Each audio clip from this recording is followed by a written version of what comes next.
Hello everyone, welcome back to my new video. আজকে আমরা দেখতে চলেছি 2019 সালে মুক্তিপ্রাপ্ত সুপার 30 মুভির এক্সপ্লেনেশন। এই মুভির বাজেট ছিল 115 কোটি রুপিস, যার IMDb রেটিং হচ্ছে 7.9 আউট অফ 10। মুভির ডিরেক্টর হচ্ছে বিকাশ বাহি। স্বপ্ন তো সবাই দেখি, কিন্তু সবার স্বপ্ন কি পূরণ হয়? স্বপ্ন ভেঙে গেলে যে কতটা কষ্ট লাগে তা আমরা এই মুভিতে দেখবো। আর নিজের স্বপ্ন কিভাবে অন্যের মাধ্যমে পূরণ করা যায় সেটাও এই মুভিতে দেখবো। তো চলুন কথা না বলে শুরু করা যাক আজকের মুভির এক্সপ্লেনেশন।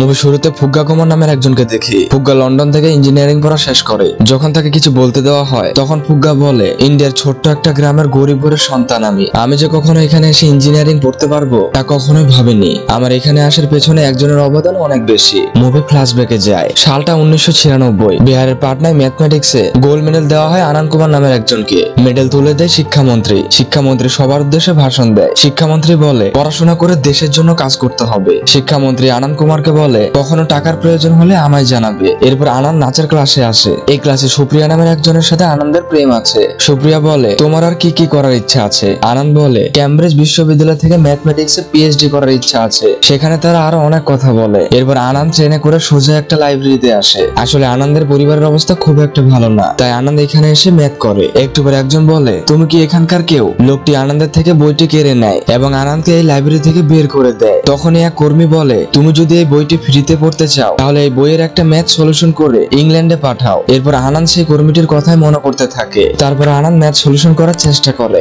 আসলে এই ম্যাথ গুলো এখন পর্যন্ত কেউ সলিউশন করতে পারেনি। অনেক চেষ্টার পর আনন্দ ম্যাথটি সলিউশন করতে সক্ষম হয়। আনন্দ সোজা দৌড়ে তার ভাইয়ের কাছে আসে। তার ভাই বলে, তোর কি ম্যাথটি সলভ হয়েছে?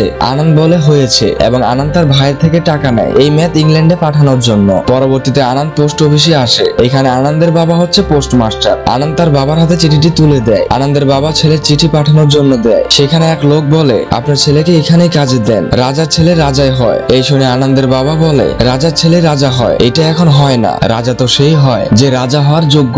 এরপর আনন্দের বাবা এলাকার সবাইকে বলে বেড়ায় যে তার ছেলে বিদেশে চিঠি পাঠিয়েছে। আসলে বাবারা তো এমনই হয়, সন্তানের কোনো ভালো খবর সবাইকে গর্বের সহিত বলে। আনন্দের কাছে তার বাবা ছিল ভরসার প্রতীক। কিছুদিন পর আনন্দের বাবা তাড়াতাড়ি বাড়িতে আসে। বাড়িতে এসে আনন্দকে বলে, তার চিঠি দেখে তাকে ক্যামব্রিজ ইউনিভার্সিটিতে ভর্তির সুযোগ দিয়েছে। এটা শুনে আনন্দ মহা খুশি, কেননা আনন্দের স্বপ্ন তো এটাই ছিল। এরপর আনন্দ সেই লাইব্রেরির লোকটিকে তার সলভ করা ম্যাথটি দেখায়। আনন্দ সে কর্মীকে প্রণাম করে যে তাকে ম্যাথটি সলভ করতে বলেছিল। ছেলে ইংল্যান্ডে যাবার জন্য তার কাপড় সেলাই করতে দেয় আনন্দের বাবা মা। আনন্দের এই সাফল্যে পরিবারের সবারই মধ্যে আনন্দ বিরাজ করছিল। একদিন সুপ্রিয়া তার বাবাকে আনন্দের সাথে পরিচয় করিয়ে দেয়। এটাও বলে আনন্দ ক্যামব্রিজ বিশ্ববিদ্যালয়ে চান্স পেয়েছে। সুপ্রিয়ার বাবা বলে, ইংল্যান্ড তো অনেক দূর, যাওয়ার টাকা কোথায় পাবে? আনন্দ বলে, বাবা অর্ধেক টাকা লোন নিবে আর অর্ধেক টাকা শিক্ষামন্ত্রী দেবে। পরবর্তীতে আনন্দ তার বাবা শিক্ষামন্ত্রীর কাছে আসে। আনন্দ বলে, স্যার, আমি ক্যামব্রিজ ইউনিভার্সিটিতে চান্স পেয়েছি, আপনার কাছে এসেছি টাকার জন্য। আপনি বলেছিলেন আমাকে সাহায্য করবেন। এটা শুনে শিক্ষামন্ত্রী উল্টাপাল্টা কথা বলতে শুরু করে। শিক্ষামন্ত্রী এমন একটা ভাব করে সে যেন আনন্দের কথা বুঝতেই পারে না, এবং আনন্দ তার বাবাকে এক প্রকার জোর করে বের করে দেয়। আসলে মন্ত্রী সেদিন মিথ্যা আশ্বাস দিয়েছিল।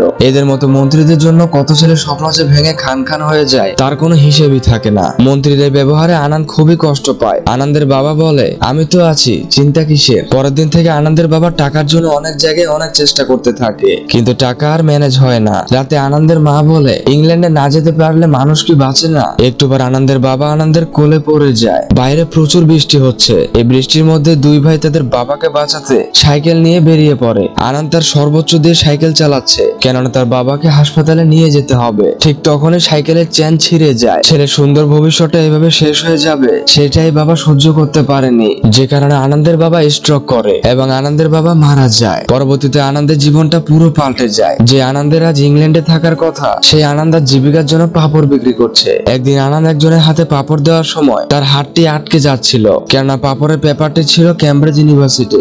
আনন্দ তার স্বপ্নটা এইভাবে পুরো যেতে দেখলো। আনন্দ যখন সাইকেল চালাচ্ছিল তখনই একটা গাড়ি এসে আনন্দকে ধাক্কা দেয়। আনন্দ তার নিজের দিকে না দেখে তার পড়ে যাওয়া টাকাগুলো তোলে। তখনই লাল্লান সিং নামে একজন আনন্দকে চিনে ফেলে, বলে তুমি সেই ম্যাথমেটিশিয়ান যে গোল্ড মেডেল পেয়েছিল। লাল্লান গাড়ি করে আনন্দকে তার বাসায় নিয়ে আসে। লাল্লান আনন্দকে আইআইটি এর ছবি দেখায়। আইআইটি হলো ইন্ডিয়ান ইনস্টিটিউট অফ টেকনোলজি। লাল্লান বলে এইখানে চান্স দিতে অনেকে অনেক কোচিং করে, আমারও এক্সিলেন্স কোচিং সেন্টার আছে। লাল্লান আনন্দের হাতে টাকা তুলে দিয়ে বলে আমি চাই তুমি আমার কোচিং এ পড়াও। আনন্দ লাল্লানের প্রস্তাবে রাজি হয়ে যায়। এরপর লাল্লান আনন্দকে কোচিং এ নিয়ে যায়। লাল্লান আনন্দকে নিয়ে মার্কেটিং শুরু করে দেয়। যেহেতু প্রায় সবাই জানতো আনন্দ কতটা মেধাবী, তাই ধনীরা তার সন্তানদের লাখ লাখ টাকা দিয়ে এখানে ভর্তি করায়। আস্তে আস্তে আনন্দের ভাগ্যটা পরিবর্তন হতে থাকে। আনন্দের সাথে সুপ্রিয়ারও সম্পর্কটা ভালো কাটতে থাকে। আনন্দ এক মহিলাকে এনে তার মাকে বলে মা আজ থেকে তুমি কোনো কাজ করবে না। আনন্দের ভাইও খুব ভালোই চলছিল। একদিন এক গরিব ছেলে এই কোচিং এ ভর্তি হতে আসে। আনন্দ বলে যাদের টাকা নেই তাদের এখানে ভর্তি হওয়ার দরকার নেই। দিনে দিনে আনন্দ অহংকারী হয়ে ওঠে। এদিকে এক্সিলেন্স কোচিংটি বড় হতে থাকে। আর এই কোচিং এর অংশীদার শিক্ষামন্ত্রীও, মানে শিক্ষাটাকে তারা ব্যবসায় পরিণত করে। এক রাতে আনন্দ দেখে একটা ছেলে একটা রাস্তার পাশে পড়ছিল। আনন্দ ছেলেটির কাছে যায় এবং তার একটি ম্যাথ সলিউশন করে দেয়। এরপর আনন্দ একটা রিক্সায় করে আসছিল। এই রিক্সা চালক হচ্ছে একটু আগের যে ছেলেটিকে দেখলাম তার বাবা। রিক্সা চালক বলে স্যার আমি আমার ছেলেকে কত বলি এইবার পড়াশোনাটা ছাড়, গরিবদের জন্য আবার কিসের পড়ালেখা, পড়ালেখা তো শুধু ধনীদের জন্য, কেননা রাজার ছেলে তো রাজাই হবে তাই না স্যার। এই কথা শুনে আনন্দ তার বাবার কথা মনে করে। তার বাবা বলেছিল রাজা তো সেই হবে যে রাজা হওয়ার যোগ্য। আনন্দের স্বপ্নটা যে টাকার জন্য ভেঙে গেছিল, আনন্দ সিদ্ধান্ত নেয় গরিব মেধাবী ছাত্রদের পাশে দাঁড়াবে। এই জন্য আনন্দ পোস্টার ছাপায় এবং বিভিন্ন জায়গায় মাইকিং করা হয় যে গরিব বাচ্চাদের আইআইটিতে ভর্তির জন্য ফ্রি কোচিং করানো হবে। ফ্রি কোচিং এর ব্যাপারটা লাল্লান সিংও জানতে পারে। আনন্দ ফ্রি কোচিং করানোর জন্য সবকিছু বিক্রি করে দেয়। এরপর তারা একটা পরিত্যক্ত বাড়ি কেনে কোচিং সেন্টারের জন্য। এদিকে এক্সিলেন্ট কোচিং সেন্টারের ছাত্ররা টাকা ফেরত চায়, কেননা তারা তো আনন্দের জন্য এখানে এসেছে। এদিকে লাল্লান সিং বেকায়দায় পড়ে যায়। কোচিং ছেড়ে দেওয়ায় সুপ্রিয়া আনন্দের কাছে আসে। সুপ্রিয়া আনন্দকে বলে কেন তুমি কোচিং ছাড়লে, আমি আর বাবাকে বোঝাতে পারবো না। এই বলে সুপ্রিয়া সেখান থেকে চলে যায়। কিন্তু তখনও আনন্দ তার সিদ্ধান্তে অটুট ছিল। পরবর্তীতে দেখি যে যেখান থেকে পারছে যেভাবে পারছে কোচিং এ পড়তে আসছে। কোচিং এ পড়তে অনেকে এসেছে, কিন্তু এতজনকে ফ্রি পড়ানোর সামর্থ্য আনন্দের নেই। তাই আনন্দ সবারই পরীক্ষা নেয় এবং এর থেকে প্রথম 30 জনকে নিয়ে শুরু হয় আনন্দের যাত্রা। একটু পর সেখানে এক ছেলে এসে বলে স্যার আমি তো শুধু 1 মার্ক কম পেয়েছি, আমাকে এখানে নেন দয়া করে। তখন আনন্দ বলে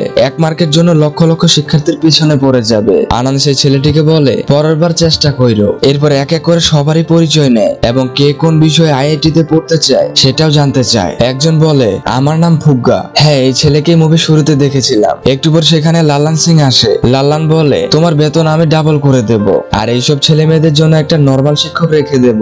কিন্তু আনন্দ বলে আমি এদের পড়াবো। লাল্লান সিং বলে ধরে নিলাম এখান থেকে 2-1 জন চান্স পেল, তাহলে বাকিগুলোর কি হবে? ওই তো গোবর আর বাসন মাজতে হবে। রাতে আনন্দ শুধু লাল্লানের কথাগুলোই ভাবতে থাকে। একটু পর আনন্দ বাচ্চাদের কাছে আসে। আনন্দ এক এক করে সবাইকে বলে তোমরা কি ভয় পেয়েছো? তোমাদের কি হারাবার কিছু আছে যার জন্য তোমরা ভয় পাচ্ছ? তোমরা কি তাহলে তোমাদের স্বপ্ন পূরণ করতে পারবে না? একটু পর সবাই বলে আমরা আমাদের স্বপ্ন পূরণ করতে পারবো স্যার। কিছুদিন পর এক্সিলেন্ট কোচিং এ বাচ্চাদের অভিভাবক আসে। তারা লাল্লান সিংকে বলে আপনি কি আনন্দ কুমারকে এখানে আনতে পারবেন? লাল্লান সিং বলে আনন্দ কুমারের থেকেও ভালো ভালো শিক্ষক এখানে আনবো। অভিভাবকরা বলে আমরা আনন্দকে দেখে এখানে এতগুলো টাকা দিয়েছি, হয় টাকা ব্যাক দেন, না হয় আপনার খবর আছে। এই বলে সবাই চলে যায়। এবার লাল্লান খুবই রেগে যায় এবং বলে আমি দেখবো আনন্দ কিভাবে কোচিং সেন্টার চালায়। পরের দিন আনন্দ বলে তোমাদের 10 সেকেন্ড সময় দিলাম, সবাই সবার সাথে হ্যান্ডশেক করো। তখনই সকলে হ্যান্ডশেক করে। আনন্দ বলে এখন বলো মোট কতবার হ্যান্ডশেক করেছো? সবাই ভুল উত্তর দেয়। আনন্দ বলে তোমাদের আশেপাশে অনেক কিছুই ঘটে থাকে, এইসব কেন ঘটে তার উত্তর খুঁজে বের করো। পরের দিন আনন্দ ম্যাথ করাচ্ছিল, সবাই সেগুলো খাতায় তোলে। তখনই আনন্দ বলে পড়াশোনাটা মন দিয়ে করো। এরপর সবাইকে বিভিন্ন জায়গায় নিয়ে গিয়ে প্র্যাকটিক্যালি বোঝায়। আস্তে আস্তে সবারই মনের ভেতর জানার এবং শেখার কৌতূহল বাড়ে। এখন সবাই নিজে নিজে অনেক কিছু বুঝতে পারে। সবাই যেন নিজেকে আলাদা একটা জগতে তৈরি করে। এদিকে লাল্লানের কথা মতো কারেন্টের তার ছিঁড়ে দেওয়া হয় যাতে ছেলেমেয়েরা অন্ধকারে পড়তে না পারে। এদিকে বাচ্চারা তো কম যায় না, তারা নিজেদের পড়ার জন্য আলোর ব্যবস্থা করে ফেলে। এরপর এক মহিলা এসে বলে আনন্দ আমায় ধোঁকা দিয়েছে। তখন সেখানে আনন্দ এসে মহিলাকে বলে আর কি কি করেছে? মেয়েটি বলে ভাইয়া অনেক কিছু করেছে। পাশে থেকে একজন বলে ইনি হচ্ছেন আনন্দ কুমার। আনন্দ বলে এরপর থেকে কিছু করার আগে ভালোভাবে পরিকল্পনা করে আইসো। পরবর্তীতে আনন্দ বই কিনতে যায়, কিন্তু টাকার অভাবে তেমন একটা বই কিনতে পারে না। এদিকে বাচ্চারা নিজের মেধাকে কাজে লাগিয়ে একটা প্রজেক্টর বানায় যাতে একটা বইয়ে সবাই পড়তে পারে। বাচ্চাদের এসব দেখে আনন্দ মহা খুশি। পরের দিন সবাই ভাত খেতে বসলে একজনকে দেওয়ার মতো ভাত থাকে না। তখন সেখানে একজন আরেকজনকে ভাত দিয়ে তারা সবাই মিলেমিশে খাওয়া দাওয়া করে। এই ব্যাপারটা আনন্দ দেখে। এরপর আনন্দ বাচ্চাদের খাবারের জন্য একজনের কাছে যায় লোনের জন্য, কিন্তু সেই লোকটি আনন্দকে লোন দিতে অস্বীকৃতি জানায়। শেষমেশ আনন্দ নিরুপায় হয়ে লাল্লান সিং এর কাছে কাছে আসে। লাল্লান বলে, আমি জানি তোমার টাকার দরকার, এক কাজ করি, তোমার কোচিং এর বাচ্চাদের আর আমার কোচিং এর বাচ্চাদের একটা পরীক্ষা নেই। যদি তোমার বাচ্চারা বেশি পায় তাহলে তাদের খাওয়ার খরচ আমার, আর যদি আমার বাচ্চারা বেশি পায় তাহলে তোমাকে আমার কোচিং এ আসতে হবে। আনন্দ এতে রাজি হয়ে যায়। পরবর্তীতে এক ইনভিজিটরকে দিয়ে এই ব্যাপারটার একটা এগ্রিমেন্ট করা হয়। সেই ইনভিজিটর বাচ্চাদের পরীক্ষা নিতে হলে আসে। এরপর সবাই পরীক্ষা দেয়। আজ একদিকে রেজাল্ট দিবে, অন্যদিকে ফুগ্গা নামের ছেলেটি টাকা চুরি করে পালিয়ে যায়। রেজাল্টের দিন ইনভিজিটরের সাথে তার স্ত্রী সুপ্রিয়াও এসেছে। আনন্দ এটা দেখে একটু কষ্ট পায়। আনন্দের ভাই আনন্দকে জানায় ফুগ্গা টাকা নিয়ে পালিয়ে গেছে। এতে আনন্দ খুবই কষ্ট পায়। একটুবার ইনভিজিটর রেজাল্ট বলে, রেজাল্টে লাল্লানের কোচিং এর বাচ্চারা বেশি পায়। তখন লাল্লান বলে, আনন্দ সাহেব, আপনি কি এখানে এসে আমাদের এগ্রিমেন্টের ব্যাপারে বলবেন? আনন্দ বলতেই যাবে, তখনই একজন বলে, আপনাদের এগ্রিমেন্ট পেপারটা দেখান। ইনভিজিটর অনেক কিছু এগ্রিমেন্ট পেপারটা পায় না। লোকটি বলে, তাহলে তো এগ্রিমেন্টের কোনো মানেই নেই। লাল্লান বলে, আনন্দ সাহেব আপনি বলেন আমাদের মাঝে কি এগ্রিমেন্ট হয়েছিল? আনন্দ বলে, আমাদের কোচিং চলবেই। এই শুনে লাল্লান সিং বলে, আপনি আমার সাথে চিট করলেন। আনন্দ বলে, আমি যদি কোচিং বন্ধ করতাম তাহলে তো বাচ্চাদের সাথে চিট করা হতো। কিছুক্ষণ পর ইনভিজিটর সুপ্রিয়াকে বলে, আমি জানি পেপারটা তুমি সরিয়েছো এবং তুমি খুব ভালো একজন মানুষকে ভালোবেসেছিলে। পরবর্তীতে আনন্দ বলে, সবাই চোখ বন্ধ করো এবং ভাবো আইআইটিতে চান্স পাওয়ার পর কি হচ্ছে। সকলে চোখ বন্ধ করে ভাবতে থাকে। আনন্দ বলে, কি দেখছো?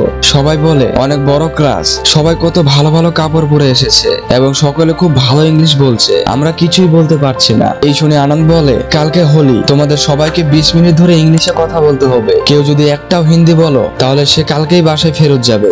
আনন্দ তার ভাইকে বলে, সেদিন যে ছেলেটি 1 মার্ক কম পেয়েছিল তাকে নিয়ে এসো, আমার 30 জন লাগবেই। সারা রাত সকলে ভাবতে থাকে। পরের দিন হলিতে সকলে একটু একটু করে ইংলিশে কথা বলছে। তাদের মুখে ইংলিশ শুনে সেখানে থাকা সকলে হাসতে থাকে এবং সবাই তাদের স্টেজ থেকে নেমে যেতে বলে। পরবর্তীতে বাচ্চারা এই অপমানের মোক্ষম জবাব দেয়। সকলে ইংলিশে গান বলে এবং সেই গানে নাচতে থাকে। পরের দিন আনন্দ একটা হোটেলে আসে। আসলে বাচ্চাদের খাবারের জন্য আনন্দ এসেছে। আনন্দ হোটেলের মালিককে বলে, 3 বছর পর আপনার এই হোটেলের লস হবে।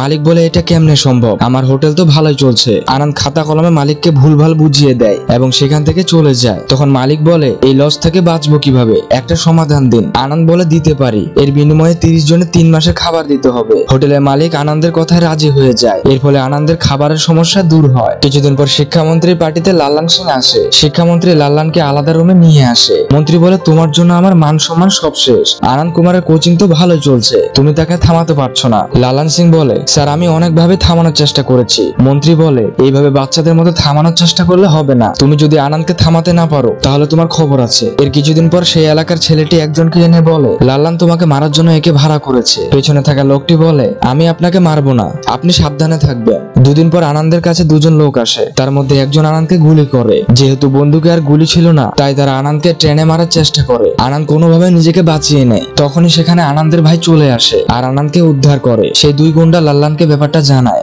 লাল্লান বলে, তোরা সবাই গিয়ে আনন্দকে মেরে আসবি, দরকার হলে সে বাচ্চাদেরও মারবি। এইসব কথা সেখানে থাকা ফুগ্গা শুনছিল। হাসপাতালে ফুগ্গা আনন্দকে দেখতে আসে। ফুগ্গা সবাইকে সবকিছু খুলে বলে। আনন্দ ফুগ্গাকে বলে, তুমি ভালো আছো তো? ফুগ্গা বলে, আমি ভালো নেই স্যার। এরপর আনন্দকে যখন অপারেশনের জন্য নিয়ে যাওয়া হচ্ছিল তখন আনন্দ সবাইকে বলে, তোমরা কেউ ভয় পেও না, এই লড়াইয়ে তোমাদের জিততে হবে। সব বাচ্চারা সিদ্ধান্ত নেয় এতদিন তারা যা শিখেছে আজ সেটার বাস্তবে প্রয়োগ করবে। সেই মতে তারা কাজ শুরু করে দেয়। গুন্ডারা এসে দেখে হাসপাতাল পুরো অন্ধকার। একটু পর তারা একটি আগুনে ধরা টায়ার আসতে দেখে। গুন্ডারা টায়ারটা থামাতে গুলি মারতে থাকে। এতদিনে আনন্দ যা শিখিয়েছে সেভাবে কাজ করে গুন্ডাদের বোকা বানানো হয় এবং সবাইকে একটা রুমে বন্দি রাখা হয়। রুমের ভেতরে ধোয়া দেওয়া হয় যাতে কেউ কোনো কিছু দেখতে না পায়। এই সবকিছু বাচ্চারা দাঁড়িয়ে দেখছিল আর এভাবে বাচ্চারা সবাইকে পরাজয় করে। পরের দিন আইআইটি এর ফাইনাল এক্সাম, তাই সবাই এক্সাম হলের সামনে ঘুমিয়েছিল। সকলে ভালোভাবে এক্সাম দেয়। রেজাল্টের দিন সবাই রেজাল্ট দেখতে আসে। রেজাল্ট দেওয়া হয়। একটুবার আনন্দের ভাই এসে বলে 30 জনই চান্স পেয়েছে। আনন্দ খুশিতে কান্না করে ফেলে, কেননা তার এত কষ্ট যে আর সার্থক। বাচ্চারা সবাই তাদের প্রিয় আনন্দ স্যারকে জড়িয়ে ধরে। মুভি বর্তমানে আসে। ফুগ্গা বলে, আমি পরের বার আইআইটিতে চান্স পেয়েছিলাম। আর এখানে এই মুভিটি শেষ হয়ে যায়। এই মুভিটি বিহারে আনন্দ কুমার নামের একজন শিক্ষক ও সমাজসেবককে নিয়ে নির্মাণ করা হয়। তিনি বিহারের পাটনায় সুভাষ 30 নামের একটি শিক্ষা প্রতিষ্ঠান প্রতিষ্ঠা করেছে। আজ এই পর্যন্ত, দেখা হবে কোনো মুভির গল্প নিয়ে। ততদিন ভালো থাকুন, সুস্থ থাকুন।